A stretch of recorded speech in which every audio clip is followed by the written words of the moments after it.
Name Anthony Ngu Guan Singh. Student number 13018493364. Degree program Bachelor in Hospitality Management. Lecturer Peter Musang for Hospitality and Tourism Law. So as follows. Yes, John can take legal action against Jamila as long as John can prove that Jamila did not fulfill his duty of care as a adjacent and proximal business and landowner to John. He has also made a marked difference in John's business volume, so that's another consideration to make.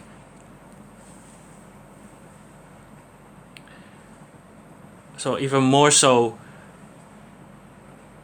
the duty of care hasn't been fulfilled. Case example, Capero Industry versus Dickman, 1990.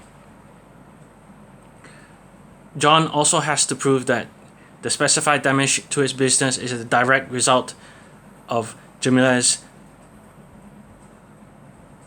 and his employees' behavior as stated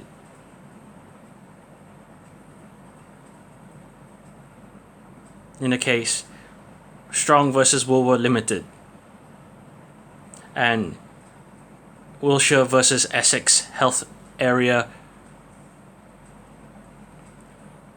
Health Authority.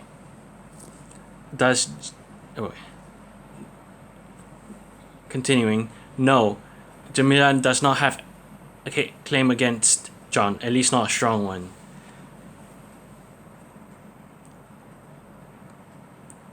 As Jamila did not seem to do anything to prevent or reduce the stench of fertilizer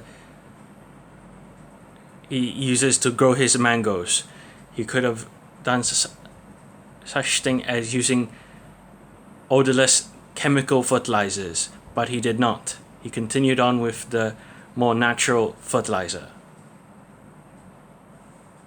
This stench caused a drop in customers for John, which is another consideration that he did not fulfill duty of care.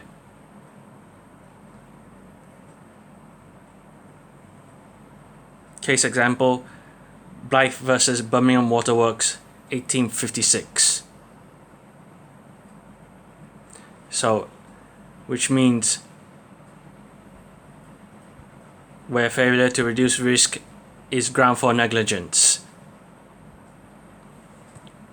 Also, Jamila hasn't provided any evidence that John ordered his employees to interfere with Jamila's land and his employees,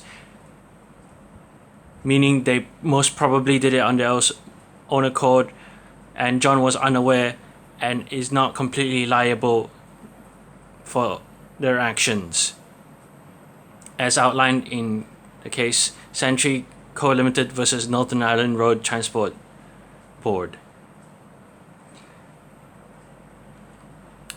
CTI Haiwan approached the front desk wanting to check in.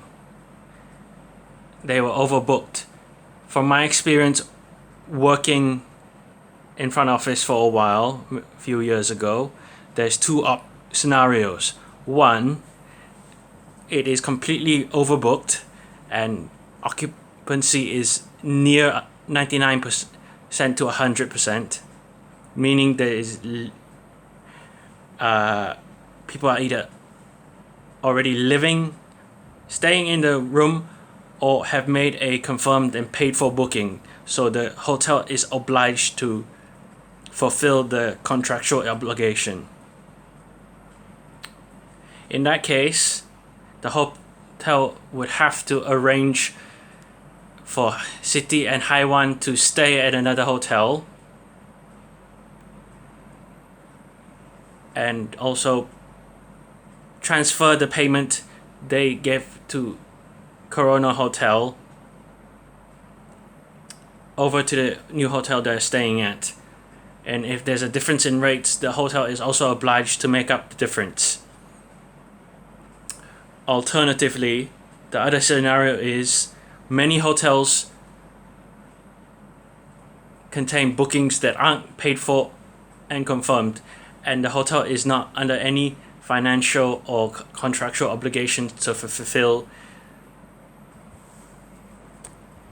the service to them.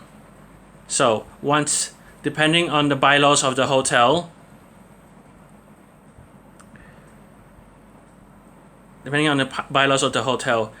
once it's past a certain time, employees can cancel that booking. In that case, City and Haiwan can take its place, as their booking seems to be paid for and confirmed. So that way their booking takes precedence, unlike the unconfirmed and unpaid bookings.